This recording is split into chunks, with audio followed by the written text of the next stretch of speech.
What is intermittent fasting and its effects? Intermittent fasting is defined as the eating cycle, where you fast for around 12 to 36 hours. This type of fasting does not indicate what to eat. Instead, it means when to eat to lose weight.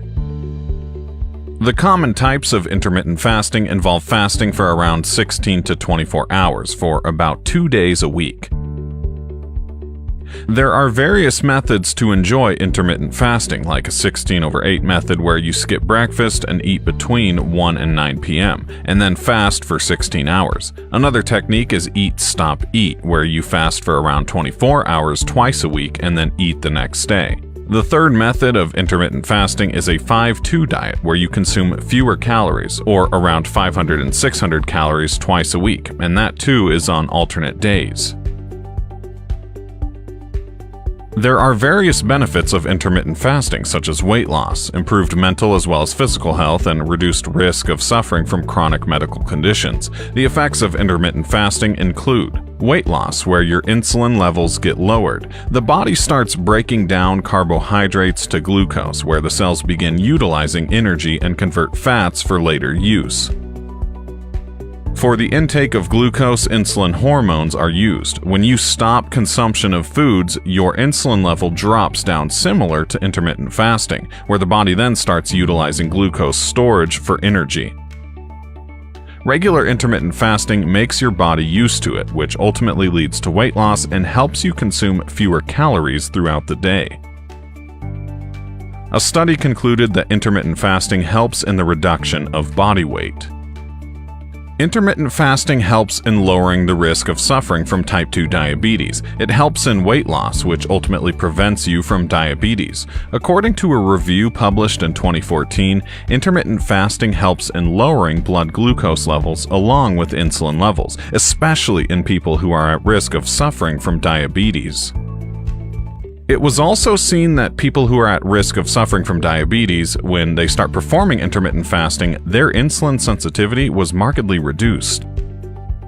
Intermittent fasting helps in improving cardiovascular health. According to a review published in 2016, it was seen that intermittent fasting helps in improving blood pressure levels. It regulates the heart rate, improves the pumping ability of the heart, and reduces the triglycerides and cholesterol levels. Intermittent fasting is also believed to improve mental health. According to a study conducted, it was seen that intermittent fasting helps in improving memory, learning capability, and focus of an individual. Intermittent fasting helps in reducing any inflammatory markers within the brain and aids in improving a neurological state of mind. Other studies indicate that intermittent fasting helps in improving neurological disorders like stroke, Parkinson's disease, Alzheimer's disease, and others. Intermittent fasting further aids in reducing your chance of suffering from cancers. A restrictive diet and intermittent fasting delays the growth of tumors. However, further research and studies need to be conducted in this aspect. Intermittent fasting also aids in lowering biological factors like inflammatory markers and insulin levels, which tend to increase your risk of suffering from chronic medical conditions. Intermittent fasting offers various beneficial effects over the body, but before you plan on giving it a try, consult your healthcare professional and then start with intermittent fasting to enjoy ultimate benefits. Intermittent fasting can also lead to harmful effects on our body, like sleep deprivation, orthorexia, which is a type of eating disorder, reduced alertness, enhanced cortisol and LDL levels within the body, along with damaging effects to the pancreas and other parts of the body. We hope that you are learning something new every day from our videos. If you'd like to know about a specific topic, inbox us, email us, or comment down below. Intermittent fasting is a rapidly growing concept in the modern day. You would think it's something that just popped up a few years back, but no, it didn't just start recently. In fact, it has been around for an incredibly long time. For starters, this eating practice can be traced back to a lot of cultures many centuries ago, and notable among them is the ancient Greek. The ancient Greeks practiced intermittent fasting for various purposes, ranging from spiritual reasons to weight loss, improving concentration, preventing certain metabolic disorders, and even athletics. It is worthy of note that fasting is not to be confused with starvation. They are completely different things and have nothing in common but the absence of food. While starvation is the involuntary absence of food, fasting is a voluntary decision to be without food for a particular time for the greater benefit. Despite all the benefits, intermittent fasting has been considered a fad, since science could not find an explanation for how it works. But one thing they do agree on is that it is of great benefit. Hippocrates once said, "Everyone has a physician inside him or her. We just have to help it in its work." The natural healing force within each one of us is the greatest force in getting well. Our food should be our medicine. Our medicine should be our food. But to eat when you're sick is to feed your sickness. This may sound somewhat hilarious, but if we come to think of it, we practice this more often than we'd like to accept.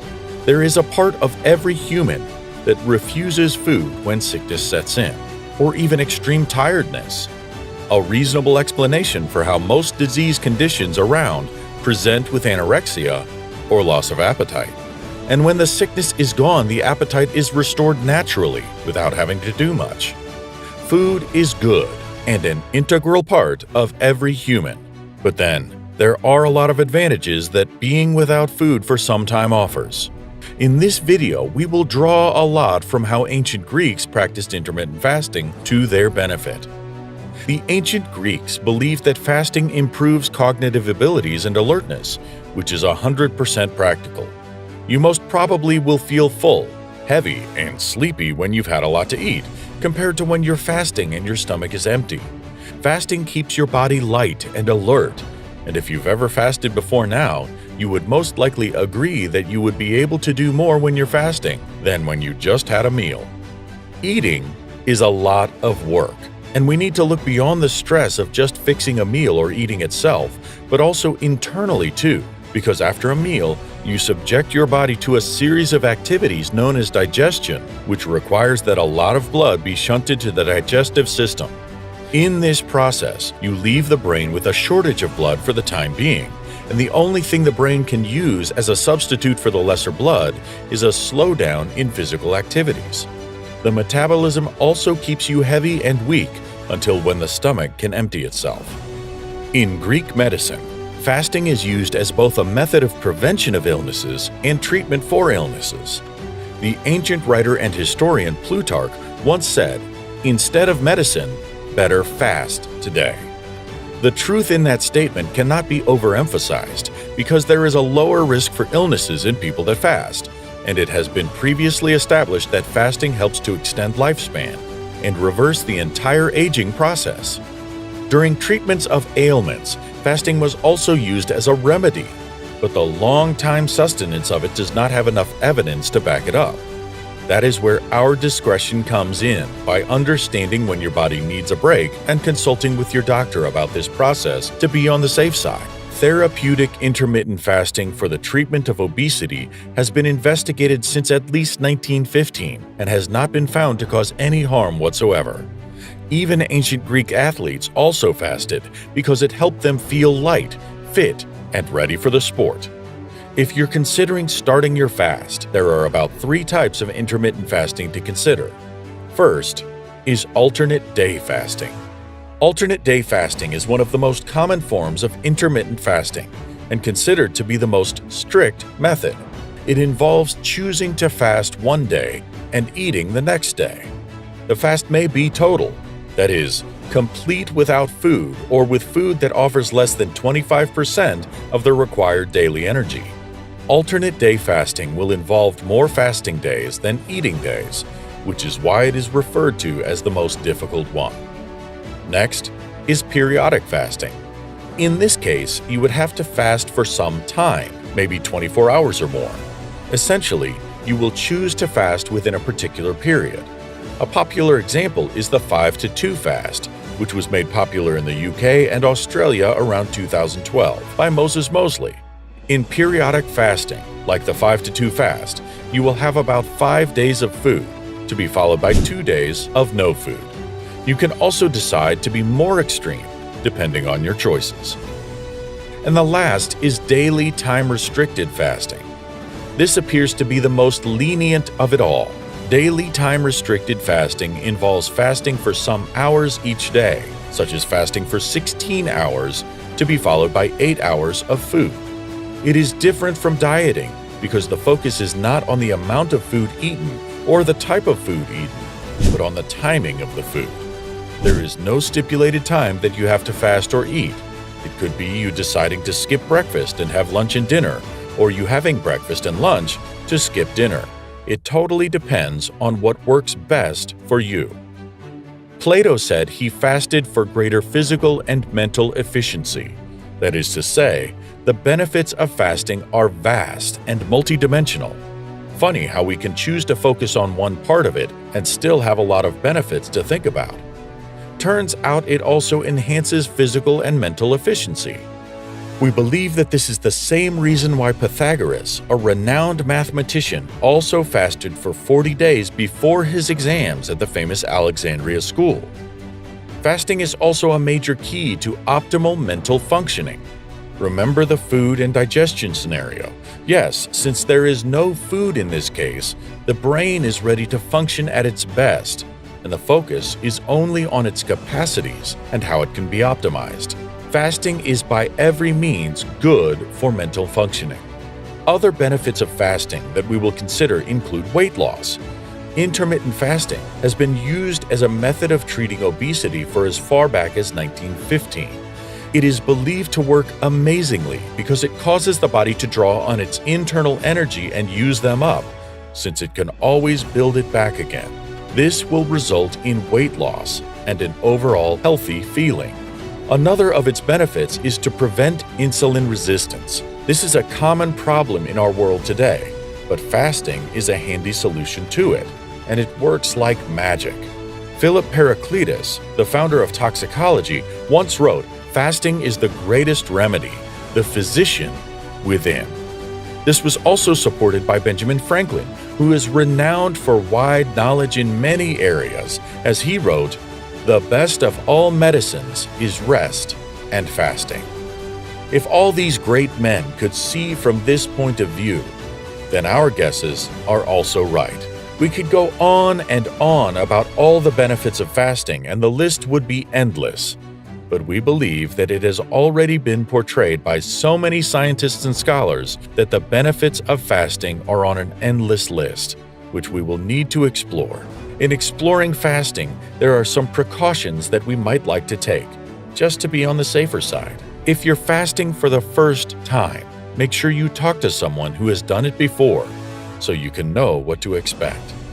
From our experience, we can tell you to expect some hunger pangs, though it's not something that will be serious. Your body will get past that and you will feel like a supernatural being after that.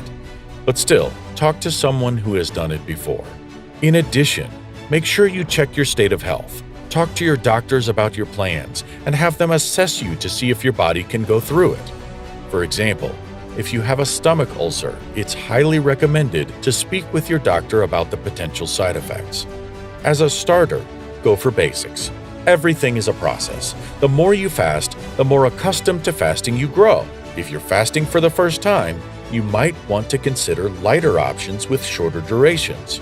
Before you know it, you will get accustomed and will be able to fast as much as you want. You should also see that you carefully plan your diet before you break your fast. Generally, it is okay to have juices and vegetables after your fast.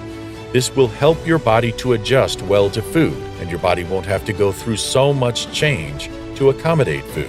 If you carefully factor these in as you plan your fast, you shouldn't expect to have any issues. So there you have it. What do you think of the ancient Greek philosophy regarding fasting? And did you enjoy this particular type of content in comparison to our usual ones? Share with us your thoughts in the comment section below.